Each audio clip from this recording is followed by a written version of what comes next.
Good morning, everybody, and welcome to Living Astrology with Janet Hickox. Grab your cup of coffee or your tea, sit back, and let's chat about what is happening up in the stars above today, which is Friday. Yay! Not that it really matters for me because I've been on vacation, so to me, every day was kind of a Friday. And now with Terry home with COVID, it feels like I'm still on vacation as he's still home and running about. I even had to close my door this morning so I wasn't hearing his music and all of that. So, for all of you who've asked, he's doing quite well. If he has COVID, which he tested positive for, it's more like a cold. It doesn't seem to be doing much. I think that's the testament and the power of vaccines. However, it's odd that you can still get it, even though you went through the process of doing all of that. I hope everybody's doing well this morning, and we have a lot to talk about. Not only are we looking at a change in Venus and her status as an evening star to the morning star, her conjunction with the sun, we're also looking at the establishing of a new star point, a new Venus star point. And on top of that, today or tomorrow, excuse me, is the Venus conjunct the sun. So we have like a new cycle within a new cycle within a new cycle. And we still have Venus in retrograde. We also are in the shadow of a very potent Mercury retrograde. Just ask me and my computer and my programs. They've all gone nuts. They've all gone wild. And yeah, so we're having some fun. Let's start though, just by saying good morning to everybody who's checking in with us. Good morning, Christine and Tom. Woohoo! He's out of bed and early this morning. Susie Gemini, good morning from California. Carol, it's great to see you. She's in Costa Rica. So welcome and thank you for joining us from faraway places. Yes, Christine, he never really felt terrible. I mean, that's the weird thing. He was really shocked when he went to work on Wednesday and tested positive. Pauline Solia, good morning. And how is Debbie Tippett Tumiel? I knew I saw you out there this morning. She says, good morning, Earth Angels. And I'm sure more people will be joining us as we go along. I just wanted to say real quickly, it is a new thing for me to be on Wednesdays. And typically, if I'm going to do a show on Wednesday, it's going to be in an interview format. So on Wednesday this week, you saw me with Tam Vayu of the Energy Almanac, and we were talking about the energies of looking ahead at January. She is going to be a regular on the show every first Wednesday of the month. And we had a really great time being together doing something called Astro Inklings, giving you an inkling of what's to come based on the astrology. And of course, I'm throwing in the human design, the gene keys, the Pleiadian, the whatever it is that I want to add to the whole mixture.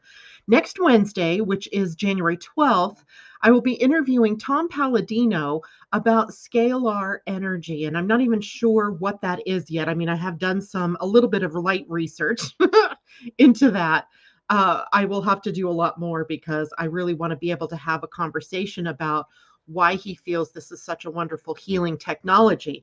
And surprisingly, yesterday, as I posted that up for everybody, Londa, our very own Londa, from the morning show here, but also a friend of mine that lives not too far away, she informed me that she has a scalar light machine or piece of equipment. I'm not sure what it is exactly. So I may have to, after I'm cleared of, being COVID, what do they call it, quarantined, I need to get over there to her and see what that's all about so that it just adds more dimension to the conversation. So I hope you'll all join me on Wednesday, 8 a.m., same time, same place. You can find me here on Facebook Live or on YouTube Live, 8 a.m. Pacific, 11 a.m. East Coast time. Good morning, Corey. And Pauline says, I can give testament to the 14-day trial. Indeed, because he is going to be offering us a trial of a scalar light technology. So I'm excited about that as well. So I hope you'll all join us. And if nothing else, just to kind of get an idea of what that is all about. It's cutting edge technology. It's cutting edge healing technology. Don't we all need a little bit of that right now? Debbie, thank you very much. I wonder where I got them. And I can wear these today because I don't have to be with my headsets on. So otherwise they hit the back of my neck. So thank you very much. All right, so let's dig in, shall we? We have today the moon. I'm going to talk about just a little bit because I really want to spend the time talking about Venus. Now, the moon today is still in Pisces. We talked about that on Wednesday. She was getting ready to move into Pisces at that point in time. Today, she has already made the conjunction to Neptune. And this is giving us a little bit of foreshadowing, I think, about when in April, Jupiter comes along and conjuncts Neptune in Pisces. So remember that Pisces is a sign of compassion and tolerance and acceptance, surrender and trust in a higher power, but as well is a sign that brings us into our creativity, using our imagination, being able to see things from a more spiritual standpoint, seeing things, if you will, from like a higher perspective, right? We get to look at humanity. We get to look at the earth. We get to look at everything that's happening on this planet from a more spiritual viewpoint, or at least that's the hope and the prayer here, is that every human being will be touched by the divine during this period of time. And so the moon giving us the emotional connections that we need here. Raise your hand if you had weird and wild and wonderful dreams last night, because I'm telling you, every 2 hours I was waking up, but I was waking up from some crazy adventure in my dreams. And I keep coming back from my dreams thinking, where was I? Because it didn't seem like I was here. It didn't seem like I was in some faraway place either, but there were new characters on the stage. And these characters were familiar, yet I didn't know them. Like, as I look back, I don't know them in my waking life. I suspect they're my family and friends in this lifetime, but it's almost like I'm seeing things through dimensions. It's really odd. And I want to know if you guys are experiencing some of that stuff too. And dreams, they're highly symbolic. And they can be different for everybody. So it drives me crazy when you look at dream, books, because they can give you an idea of what the symbols mean, but they cannot be 100% proof positive for every person, because every one of us interprets symbols differently. So using your own awareness and your own consciousness, check your dreams, and you might go to those dream things just to get an idea, but also take a look at what does it symbolically mean to you, because now with the moon and Jupiter both in Pisces, we might be in receipt of a lot of different types of dreams in our nighttime, giving us hints about our future, giving us hints about our past, giving us hints about what kind of creativity or imagination is bubbling up to the surface for us to take action on. So I really think it's going to be an interesting time. And of course, with the moon conjunct Neptune, we have also access to more psychic energy, more sensitivity to the unseen realm. So that might mean better communication with those who have passed beyond, though it might mean that you have more prophetic dreams, that you might be having, these moments where you pick up the phone and it rings and it's your mother kind of thing, those things where you are thinking about somebody and then they pop up on your screen. So a lot of possibilities for us for the rest of the day today to be tapping into the more spiritual, the more unseen, the more unconditionally loving part of ourselves. So take advantage of it, right? So the moon will go into the void at 2:23 p.m. West Coast time, 5:23 for those of you on the East Coast. Will stay in the void until 9:26 p.m. my time, midnight 26 for those of you on the East Coast of the US, and then moves into the sign of Aries. So changing up the energy then for the weekend. The moon in Aries is a lot more dynamic than the moon is in Pisces. In Pisces, it's slower, it's more spiritually focused, more of the unseen realm at our fingertips. When we get into Aries, it's more youthful, it's more action oriented, it's initiating energy. So it's causing us to want to take steps forward, right? Emotionally, we may feel a little bit more in conflict with those around us, or others around us may be more in conflict with us. but it does signal time for us to think about or even take action on something new, maybe something that's been boiling or simmering just beneath the surface that you want to bring out. And you're going to see when we switch over to talk about all of this Venus energy that she's also in a state of initiation, right? So we have really good energy for a new beginning, for using courage to step out of your shadows and bring your truth to light. So it is a very good weekend, I think, considering it's we're in the new year, right? The beginning of the year. It's a time where we can kind of get on board with the things that are new, with the new directions that we want to take. It's not necessarily the best time to jump out and do something, but it is a really good time to use the creative energy to draw up a plan, right? What do I want to do? What do I want to see? I know I've been thinking about this a lot because I have not gotten any clear direction about what to do with my show or with my life in general, right? I mean, it's been sort of like there one minute, gone the next minute. So I'm hoping that if you are also in that position where you're sort of waffling between one reality and another, that these next few days are going to give us the signs, the signals, the symbols of what comes next, right? Maybe not to necessarily take the action on, but to initiate the process of something new. And one thing we have to watch out for when the moon does move into Aries is for impulsivity, right? We can become more impulsive. We might tend to think later, right? Act first, think later, instead of think first, act later. So be careful, but also be very open and bold and courageous in really stating and defining the things that it is that you want for yourself, right? As we move forward into this year. I want to say good morning to a few more people joining us out there. Good morning, Heather Scott. It's good to see you. Happy New Year, she says. Rueda, it's nice to see you. Revolt Magic. I'm not sure who you are, but wonderful. She or he had the same kind of dream last night. Gayla Seeger, good morning to you. Pauline Solia says Jupiter and Pisces, dreams and COVID surging figures.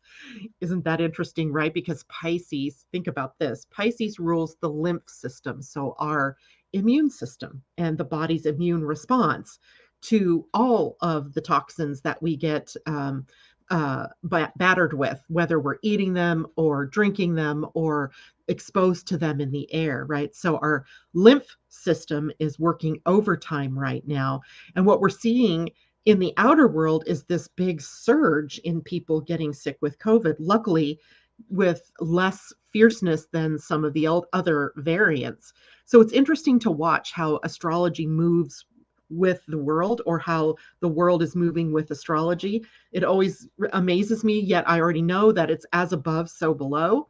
So the one thing I can say for everybody right now and through most of 2022 is that it will be very good for us to do the things that shore up our immune system, removing toxins from your environment. And that might be the things that you are eating, the air that you're breathing, the water, making sure it's purified, removing yourself from toxic environments, right? Where you have people or an energy field that you're in that is toxic, right? Time to remove yourself from that.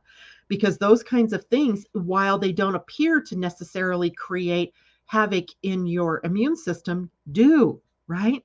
So everything that you're taking in, everything that you're reading, everything that you're, ingesting, you really listening to music, etc., everything like that is having an effect on your immune system or your lymphatic system at this point in time. So do all the things that you can to make that stronger for yourself.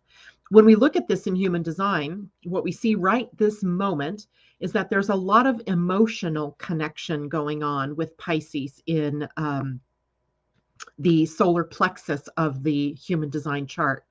So the solar plexus is about the emotional energy. Right now, Jupiter is sitting at the gate 55, which is really a gate that takes us into abundance and spirit and living from a place where our thoughts, our heart, and our emotions all align to put us where it is we want to be. So we're aligning those things. That's what Jupiter's bringing to us in order to grow and expand in the direction that we really want to grow and expand. We have to align all of those things. And in particular, humans have this issue with our minds and our emotions not being aligned. We might be thinking these positive thoughts, but our emotions tell a different story. Or it could be the other way, where our emotions are telling the positive story, but our mind keeps going back and dragging us into the old patterns or the subconscious patterns. So we have this opportunity to be able to clear that up. And another thing is that Pisces gives us a peek through the veils, as Pauline says.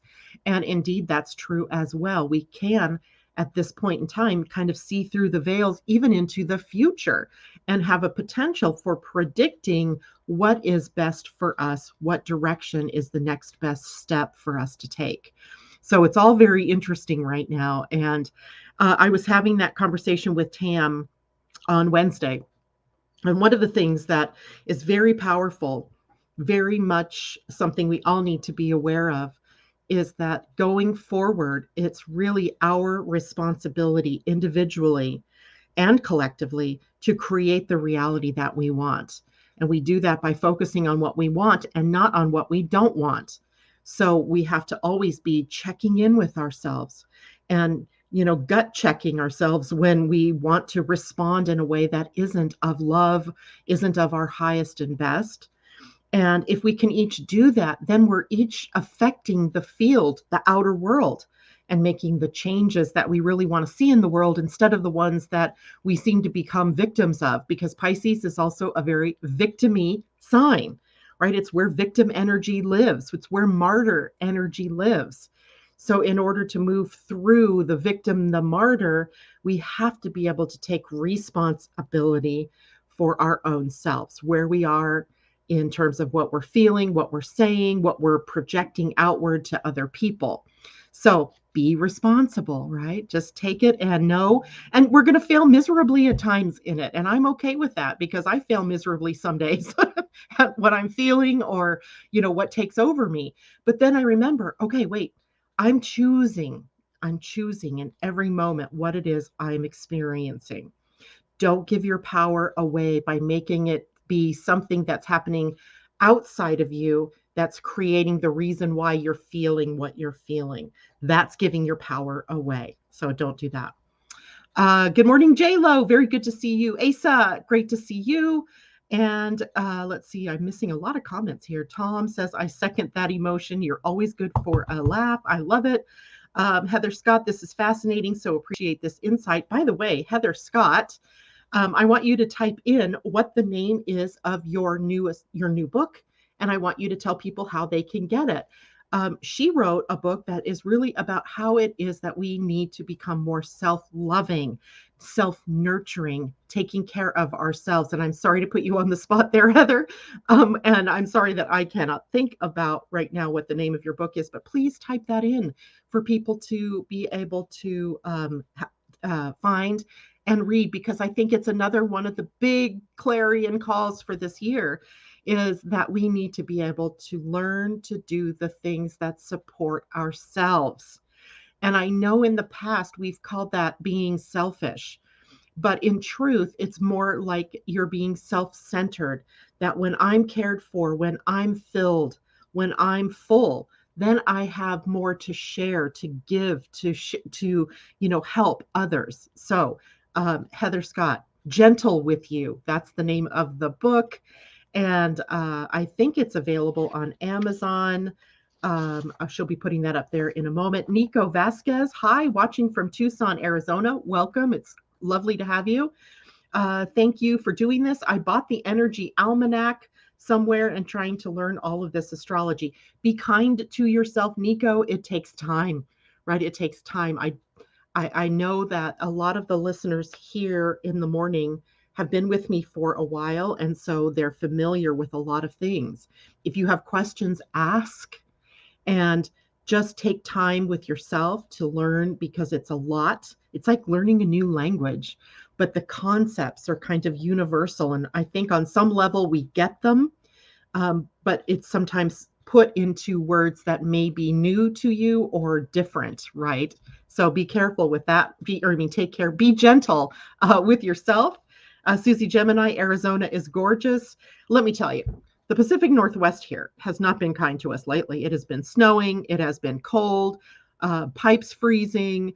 While I was in California, blessedly, it was like 8 degrees here. Rain, heavy, flooding.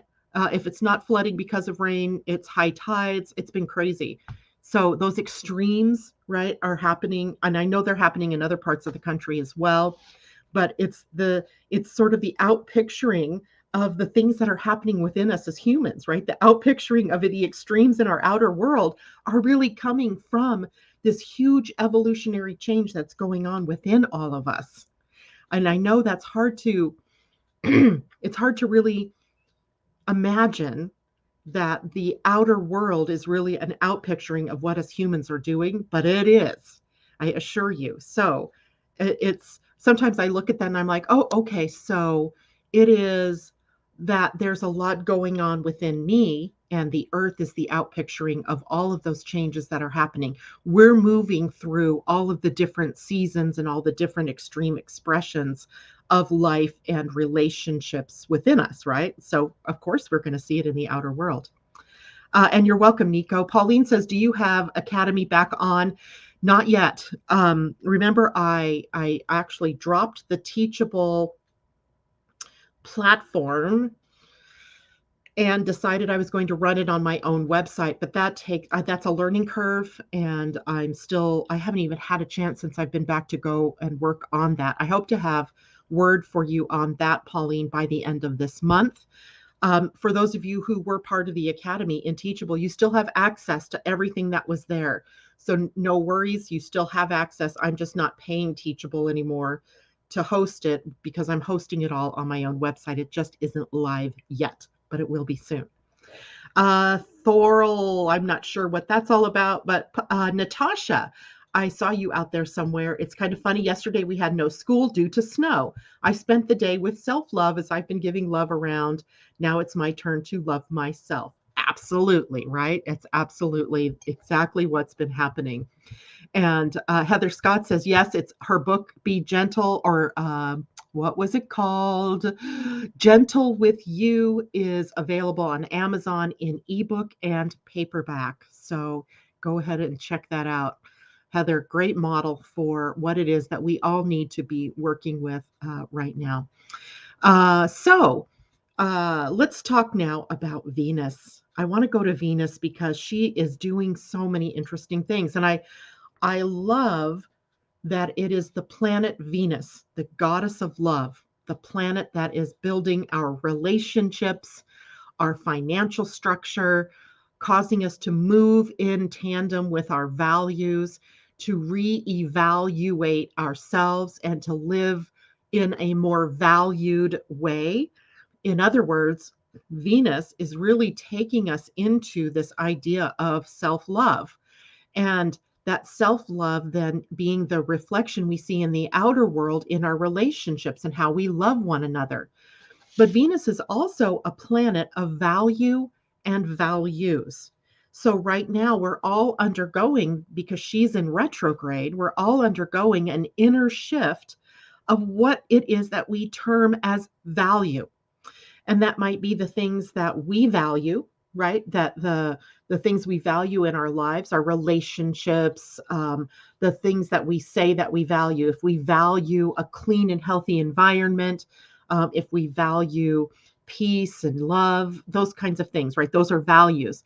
But then also the things that we value in ourselves and the value that we claim for ourselves. So if you are always undermining yourself or self-sabotaging or talking yourself down, those are things that are also right now under change, right? Under a reevaluation. So we are reevaluating ourselves. We are reevaluating who we are in the context of our relationships. We're reevaluating ourselves in the context of who we are in the bigger, wider world. Now, as we step into the weekend on Saturday, Venus and the Sun come into a conjunction. Now, I want to talk about this for a second because all the planets do this. When they come into a conjunction with the sun, they start a new cycle of growth and evolution. And after all, really, astrology is all about cycles of time within cycles of time within smaller cycles of time. And then those cycles repeat, but they never repeat exactly, right? It may repeat that we have another Venus conjunct the sun, but it is going to happen in a different sign with different aspects and so forth. So it becomes a sort of spiraling idea of cycles where we are growing and evolving with each subsequent coming together of the planets. So Venus conjunct the sun begins a new process of our looking at our values of who we are, who we want to be in the world. And when we look at this in human design, it is so fascinating because right now there's a lot of root center pressure. I'm going to see if I can bring up a picture of the human design chart right now while we're having this conversation. And I forgot that I can actually do this. I can share my screen. So let me open this up and then go back and share screen, a window. Booyah, did it. Okay, so what you all should be seeing right now is a human design mandala. And it's a human design mandala because it's showing us on the outer ring the astrology, right? So the signs, the zodiac signs. And on the inner wheel, here we have the human design body graph. So right now, these, so for those of you who are new out there, and I know I have a couple of new people, so let me take a moment to just explain this a little bit. Human design is an astrology for a new age. It literally takes us into the energetics of who we are. And it does this by combining aspects of many divine traditions or older traditions and cutting edge sciences. So we have elements in human design that are based in the I Ching and based on the human design or human chakra system. You see these energy centers here in the middle. These are all kind of looking like chakras, right? And they operate very similarly to chakras. There are also elements of astrology, as in every one of these gates that are sitting in these energy centers has an aspect relating to astrology. And then there's also the connection to more of the Eastern philosophies, where we have, ideas about evolution and consciousness raising. And when we get to the science here, we have the DNA, right? The cutting edge knowledge of DNA and the traits that we all carry. And then we also have quantum design, quantum mechanics, where the energies are always interacting not only within us, but within us and the people around us. So when we look at a human design chart, what we're really seeing is the energy makeup. And now with this kind of mandala, we can actually relate our energy to the astrology. So it's really kind of a nice inclusive way of looking at who we are. So when we look at this today, here's the root center. And the root center is a place where it's our connection to the earth. So everything that moves from the root center moves outward throughout the body template, throughout the body's energy fields. So whenever we have gate energy defined, meaning there's something sitting at one of the gates, then we have the pressure in the root center to go out and do something, right? To go moving ourselves outward. At this moment, we have the sun at the gate 54 and Venus at the gate 54, which is called the gate of ambition or the gate of drive. In a more divine way, this is the gate of divine inspiration. It is the gate where it begins our journey as human beings, as we push outward, as we feel the pressure within us to go out into the world, to put our work out into the world, to put love out into the world, to put our spiritual quest out into the world. All of that comes together at this gate 54 and begins the process of our journey, of our life journey. You might call it your hero's journey. You could call it your quest, right? The quest for the Holy Grail. It all begins here with the gate 54. And indeed, this is then where the sun right now and Venus right now are coming together in this conjunction. It is the root pressure for us to go out into the world to find success. And success, not necessarily as in rising to the pinnacle of something, but success in your life, finding the answers, the things that are meaningful to you. So we see that when we have the sun somewhere, it puts a lot of light and energy in that gate. And that now, with a conjunction to Venus, puts more of the energy of, well, what's right for me, right? Where do I want to go? What kind of success do I want to look for in this, future, or in these next few weeks, days, and months? So it also is a place that marks the middle of our Venus retrograde cycle, and a new Venus sun cycle begins. And when we look then at where the Earth is during this period of time, because the Earth again is where we are, boots on the ground, she's sitting at the gate 53. And the gate 53 is also a root gate. So the Earth and the sun are both in root pressure gates. The pressure from the Earth pushing us now is toward a new beginning, starting something. The gate is called the gate of starting something.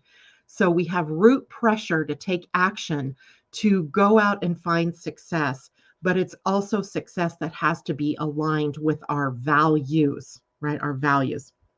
Now, let me just say really quickly, I just also put here, this is the gate 55 where the planet Jupiter is.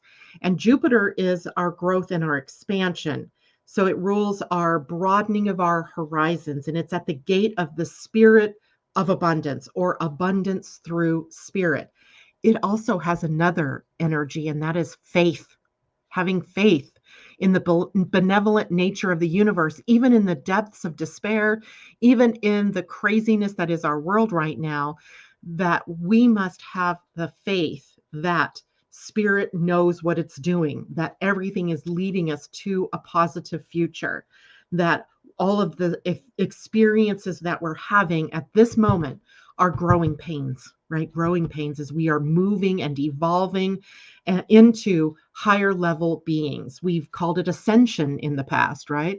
That this idea that we're moving into something bigger, but we don't do that without some pain. We're on a physical planet. Growing pains are a part of the whole expansion process. And I just also wanted to highlight right now that Mars, the counterpart to Venus, right? Venus representing the very divine feminine, Mars representing the divine masculine, is at the gate of integrity.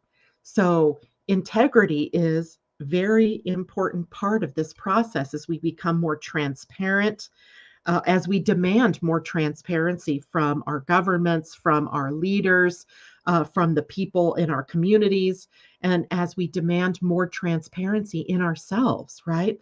Becoming more in integrity. And just quickly, so that you might be wondering, what are these connections out here? Out here, this shows us the signs that things are happening in. So if we go to the gate 54, Sun and Venus are in Capricorn. So we can see that the Capricorn gate 54 is all about ambition and drive and the divine inspiration to take action, pushing us outward in the world to succeed. The opposite, the earth, right? The sun is always opposite from the earth, and the earth is always opposite of the sun. So the earth is down here in the sign of Cancer. It doesn't show up on an astrology chart. No one has a symbol that shows this is earth. It's implied. So the implication here is that Earth is sitting at the gate 53 in Cancer, pushing us to a more nurturing new beginning, right? Cancer loves to nurture, feed, clothe, live in accordance to values of nurturing. So we have that going on. 55 is where Jupiter is, and you can see it's just barely, it starts at the very last degree of Aquarius and the early degrees of Pisces. So here we are, we're in Jupiter in Pisces, and 55 is that spirit of abundance. And Mars over here at the gate 26 is in a Sagittarius gate. Sagittarians love to be true to themselves. They want to find the capital T truth, the whole divining truth of the universe. And in here, it's about integrity. The integrity piece is also about finding what is right for you and living your own truth. So we have that going on. So I know that was a lot. I hope that I didn't lose people there. But it is a very interesting time that we're in when we see these things piling up with similar themes, don't you think? Right? Similar themes, it must mean that we're meant to move in a sort of that direction. Now, there are also some issues with the Venus conjunct Sun that we need to look at. One is that it's a time for us to determine our personal goals and desires. Now, we live in a world, a collective, right? We live in a world where we are around others. Here's where it is your opportunity to highlight, to shine through to the collective with your specific genius, with what you're here to do, what your desires are to contribute to the world. I'm using that word deliberately, contribute, because in just a few days, the nodes are going to shift into the Taurus Scorpio parts of our chart. They're going to move into the gate 8 and 14, which is about finding your contribution that then attracts abundance to you. So that'll be an interesting shift. I don't want to say too much more about that today, but just know that finding your path of contribution is very important right now. All of our relationship matters are also up in the field for us to reevaluate, value being the key word here. So if you find yourself in healthy, loving, supportive relationships, pat yourself on the back, you're doing a great job. But you may also, and even in the best of relationships, you might have others that are more tricky. And what's going on in those relationships that maybe you can affect some change in, or maybe it is a source of wounding or a source of some kind of undermining of your energy. And maybe it's time to let that type of relationship go. Financial matters also a part of all of this, as Venus rules money. And as we know, Uranus is in Taurus, a sign ruled by Venus. And so we have some other kinds of things going on in the bigger pictures, the economy, the banking situation, cryptocurrencies, all kinds of interesting things going on out there. This is also a time where people from your past may make a reappearance. It was interesting when we were in California, my husband met up with his two friends that he literally grew up with. And of course, some interesting stories that he was sharing with our grandchildren about their growing up and their experiences and all of that. So people from your past have a part to play yet in your current time. What we're seeking is balance in our relationships. What we're also wanting to do right now is to seek cooperation. Today we're also experiencing, or this weekend, we're also experiencing the first of many semi-sextiles that will show up throughout this year for us. A semi-sextile, for those of you who are new, is a 30-degree relationship between planets. So at this point, we have Mars in the sign of Sagittarius. And today he just so happens to be 30 degrees away from the Sun-Venus conjunction, or he will be tomorrow. So what we see in that then is a need to cooperate. It's one of the signs and signals from 2022 that we talked about when we did the Astrology of 2020 or 2022 webinar, where we're looking at the need this year to find cooperative pathways to make things work, right? To find the give and the take, right? That still keeps us in alignment with our values, but allows us to work with others in a more profound way. But it is a difficult thing, right? The signs that are next to one another, Mars is in Sagittarius and the Sun and Venus are in Capricorn. They are not necessarily speaking the same language, right?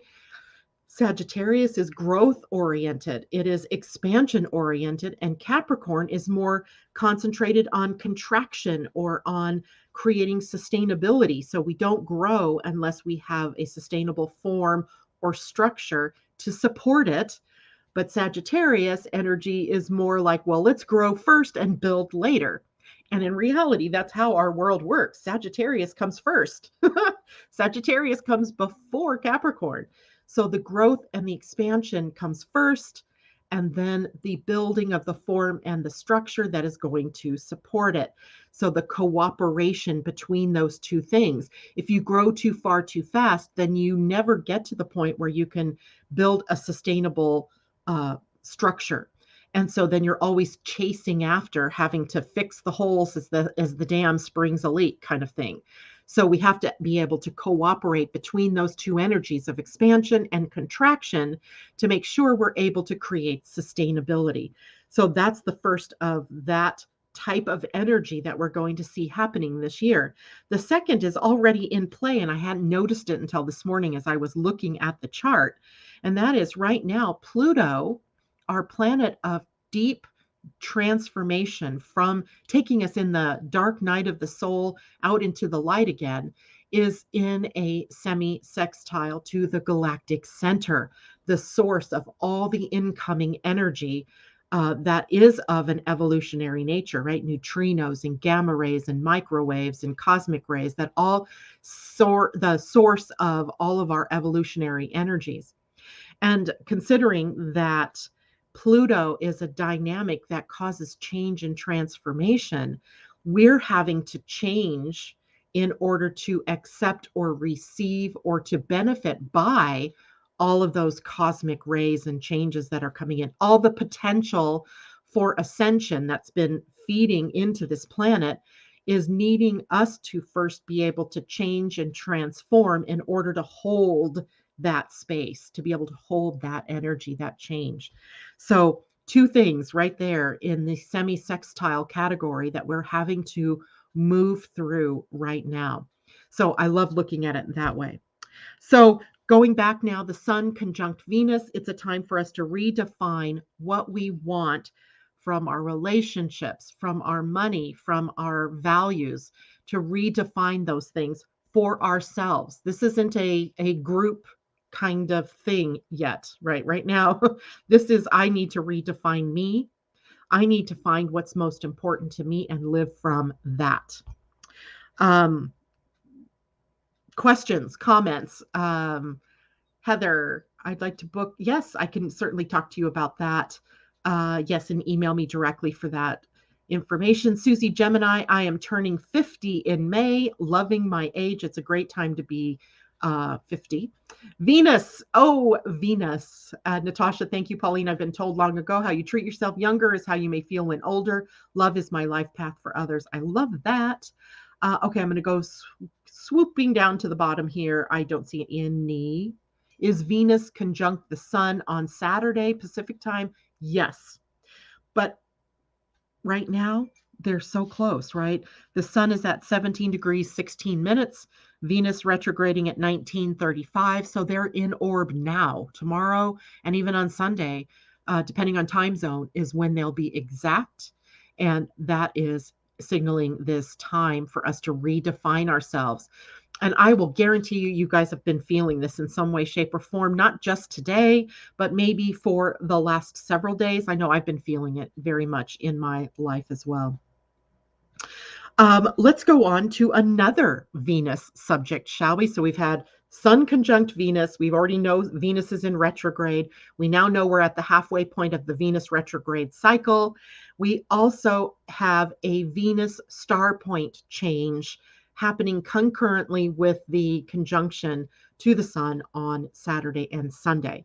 So the Venus star point has been in Gemini, and that was because the last retrograde cycle of Venus took place in the sign of Gemini, and now we're switching to Capricorn energy. So the Venus star point sets off a time period where collectively we begin to link up with the energies of the new sign. So it may show up in changes in our values and in our systems, in the way we talk to one another, in the way we work with one another, in the way that we show up in our outer world. All of these different things can be changing due to Venus's star point change. And when the star point becomes Capricorn, one of the best words that I could come up with this morning for this is about respect, right? In Capricorn, self-respect, respect of self and others, respect of differences, respect of the same things, like the things that we have in common. So our commonalities, the respect of people's differences, the self-respect, etc. It brings heart, Venus, to duty and responsibility energy. So there's a tendency with Capricorn to sometimes be sort of stodgy or stuck or stern, and that's owing to its rulership by the planet Saturn. But if we can bring heart to it, which is exactly what's happening, we can take a look at those forms, those structures, those things that those rules, those laws, those things that we've put into place that we thought were immovable, that we thought were unchangeable. And we can bring heart to those things, right? We can start to feel and inject those systems with love. Now, this is energy that links us to survival.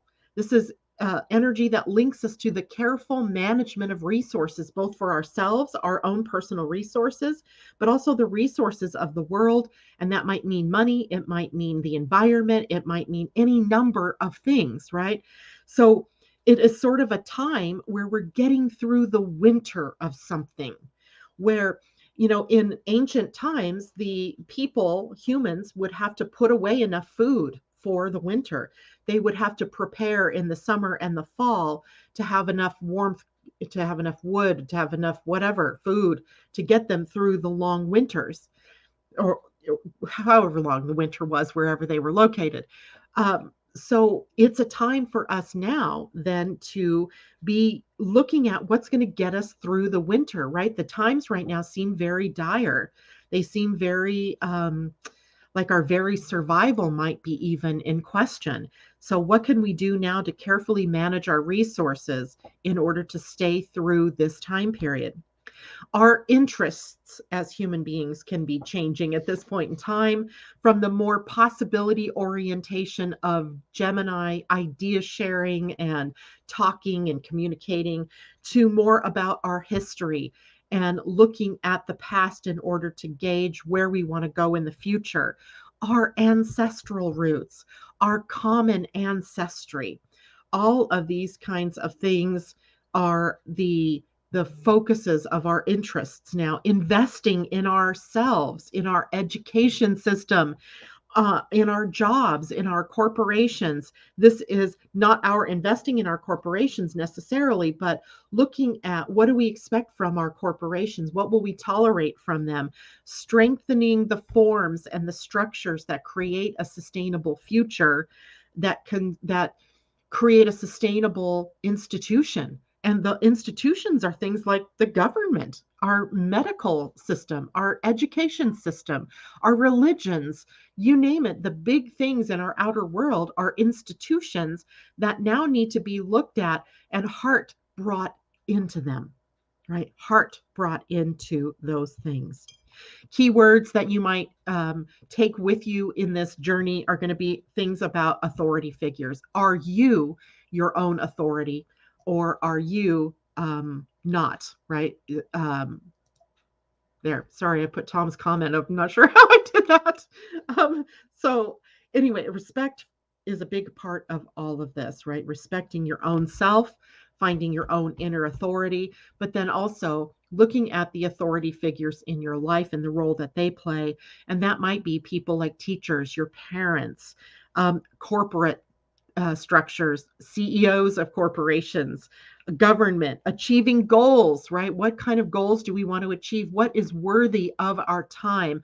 What is worthy of our hearts to put our time, our focus, and our energies into?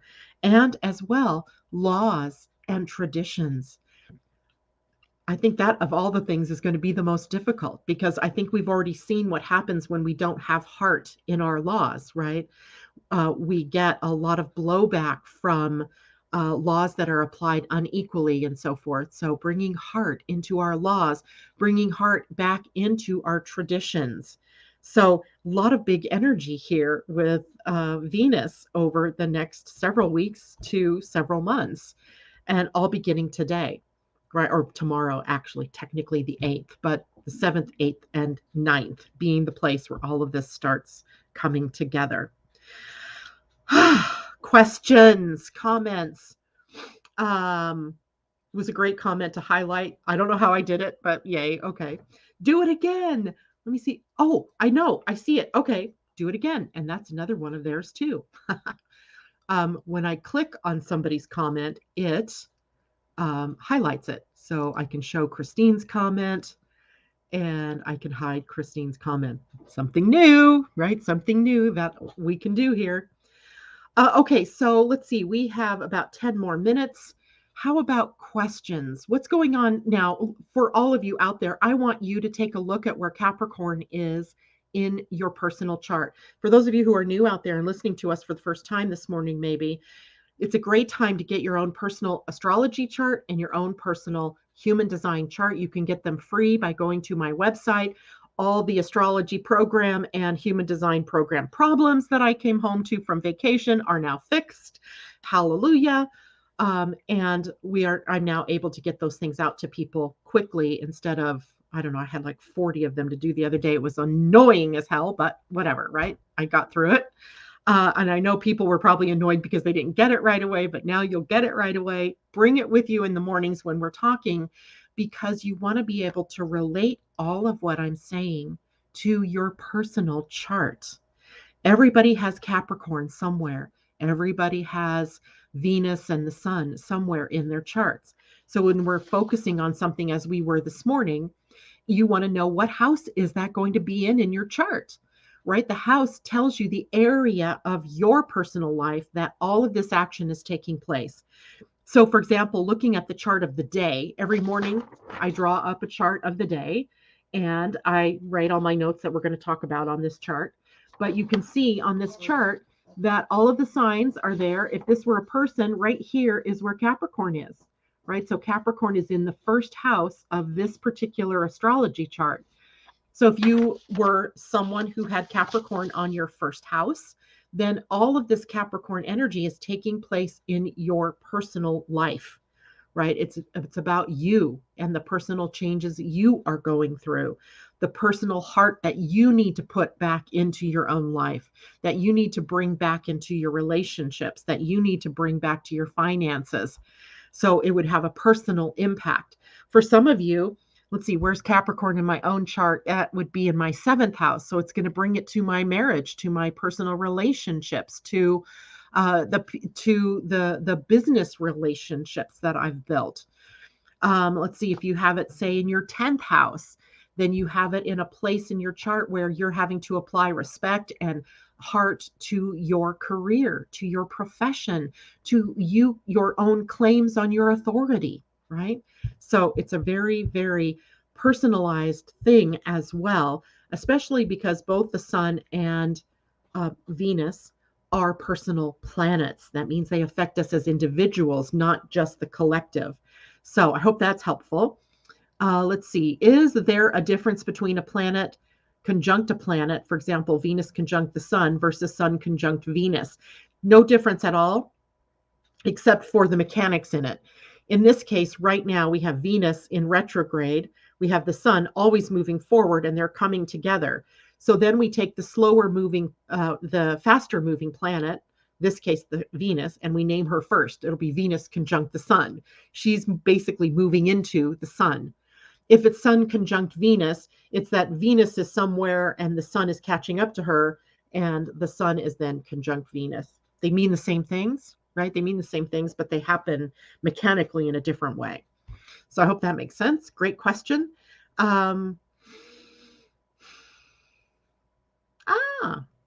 Let's see. So let's see if I can show. Is this a Facebook comment? Nope, that's not. Let's see who's out here on Facebook. I see most of you are here through YouTube. Here's Heather Scott. Woo, right? So I can give her Facebook comment also on here. But that was more personal to me. So, all right. Capricorn in Mars and part of fortune, ninth house. So you have Mars in Capricorn is what I'm guessing. And also your part of fortune, and they're both in the ninth house. So the ninth house is a house of growth and expansion, broadening your horizons, elevating your perspective, seeing things from a higher spiritual viewpoint. So with Mars here, the action principle in Capricorn is a stepwise progression, a goal oriented way of adopting a higher and higher perspective as you go through your life. And that's how you broaden your horizons, one step at a time, right? So it's a more stepwise way for you to learn with Capricorn there on the ninth house. But also that house has a lot to do with how we interact with the other, right? The cultures, the races, the foods, the things that are of other, right? So even otherworldly things. So always taking the broader perspective is what you are here to do, right? That with Mars there. I hope that's helpful. Pam's Aruba circle chart is so helpful. Love it when you use them, showing gates and this. Yeah, I my whole force of my teaching at this point in this year, I think, is really going to be about bringing those two together, astrology and human design. The best way I know to do that visually is with that type of mandala. And even though it's a little bit crazy, right, to look at, eventually what really stands out is how it all works together.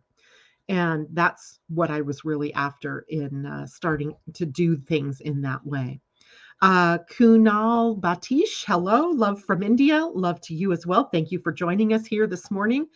Okay, so last thing before I leave this morning, I'm going to do a couple of card pulls too. Is that we are now in the shadow of Mercury's retrograde. We actually have been. And I was hoping not to have been affected by it, but unfortunately, I've been affected by Mercury's change, the slowing down of Mercury's energy in the sign of Aquarius, which rules the internet. It rules our higher tech. So when you have more complex technology, like my astrology programs, like my human design programs, the potential for a breakdown is higher right now. So we have the potential now for things to be disrupted in that higher tech. But also the slowing down helps us to really tune in to the higher wavelengths, the higher frequencies that Aquarius energy brings us. You know, when we look at the Aquarius symbol, it's the waves, right? And most people look at that and think it's the waves like water, representing water, because the image of Aquarius is the water bearer. So you see a person typically with a vessel with water pouring out of it. But those waves don't mean water. They mean interference, right? They're interference waves that come in and cause us to change, cause us to evolve, cause us to elevate. So Aquarius energy is really taking us on on a ride to the future, right? So on our ride to the future, these interference waves come in and disrupt the traditional, disrupt the past, disrupt things in a way that can sometimes be crazy. So these interference waves right now are where Mercury is, and so Mercury disrupting the process of technology, really causing us maybe to land a little bit on the ground, so that we can really design our technological future. Can we really discern what is in our best interest technology wise? So we can slow that down. But for us as individuals, it can interrupt our computers, it can interrupt our programs, it can interrupt anything high technology. And that planet Mercury retrogrades on January 14th. So that's just what, next week? So he's slowing down. He'll come to that stopping point, be in the retrograde, and then we'll have the shadow period a little bit after the 28th of January when he stops the retrograde and moves forward again. So yay for all of us, right? I see Aquarius as two parallel timelines running together. Ooh, so interesting. We might need to have a conversation about that one day. Letitia Carvalho Vieira, nice to see you out there. Capricorn in the the fifth house. Can you tell a little bit about that? I can. The fifth house is the house of creativity and joy. It is a place where the imagination requires some risk taking in order to bring your dream into reality. The opposite point is where the dream, the vision lies, and it's bringing it in, right? It's bringing in. So with Capricorn there, you likely have maybe isolated yourself from the dream, meaning that maybe the dream felt too big or too unreachable, or you felt like you had to be uber responsible. And so taking action on your dream was something that you just dreamt about. Well, now it's about, wow, can I release myself from that? Can I really aim to bring my dreams into reality? So take some steps, make some goals, an action plan. Anything that can bring some form and structure to you actually actualizing your dreams, bringing them to life. I hope that's helpful for you, Letitia. Nico, as I'm learning astrology, I'm seeing that I do not have Capricorn in any of my houses. Yes, you do. I'm assuming not all of it. Yes, everybody has all 12 signs. Everybody has all 64 gates in their human design. Everybody has all 9 energy centers in their human design. We all have everything. We are all whole and complete. But different planets do different things to each of our designs, to each of our astrologies. So it's going to look different for everybody. If you have your chart, Nico, look for the symbol that kind of looks like the number 76, kind of a stylized 76. Let me see if I can draw it in let me get my highlighter here and draw it for you. It would kind of look like this. So find the symbol that looks like that. It'll be somewhere around that wheel, and that is where Capricorn is in your personal chart. Now, it may not call attention to itself. Maybe you don't have any planets in there by birth, and that's okay too. It doesn't mean you don't have anything going on in Capricorn, because Capricorn still has a ruling planet, and that's Saturn. So where's Saturn in your chart then? And I know that's getting a little bit more complex, but definitely have your chart there. Look for that symbol, right? That 76. I always think of it as the 76. And that's Capricorn. And it'll tell you what the house is that you have it in. Yeah, definitely look at that again. Okay, so it is getting to, it's after 9 o'clock already. Holy moly. Let me draw a card. I'm going to draw us another Starseed Oracle. For one reason, I need to get used to using these cards, kind of get a feel for them, and them to get a feel for all of you. And for just because I like the idea of star seeds. And today our card is Galactic Council Crest, Spiritual Sovereignty, Astral Travel, and Timelessness. How interesting that we were talking about parallel timelines. This is what the card looks like. It is number 27, which is a 9.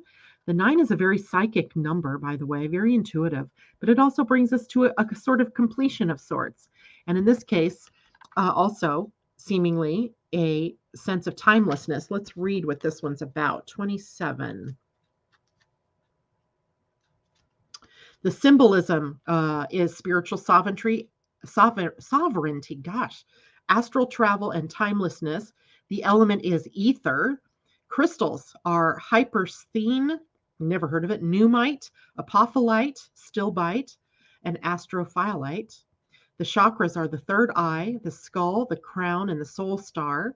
The planet is Uranus and the zodiac sign Aquarius. How fitting is that?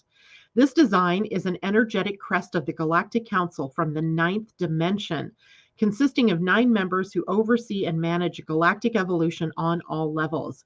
It stimulates rapid expansion through the owning of one's multi-dimensional experiences, propelling one forward, assisting with astral travel and the ability to project one's consciousness and energy into other realms to receive higher and more complex information. Certainly sounds like energy coming in from that Pluto sextile galactic center. Go into the spaces between and receive. Here's the deck, the Starseed Oracle by Wizard Azanon. Wizard Azanon. All right, guys. That is it for me today. I will see you all on Monday. We'll take a look at the week ahead. And I hope you all have a wonderful weekend. Much love to all of you. Bye for now.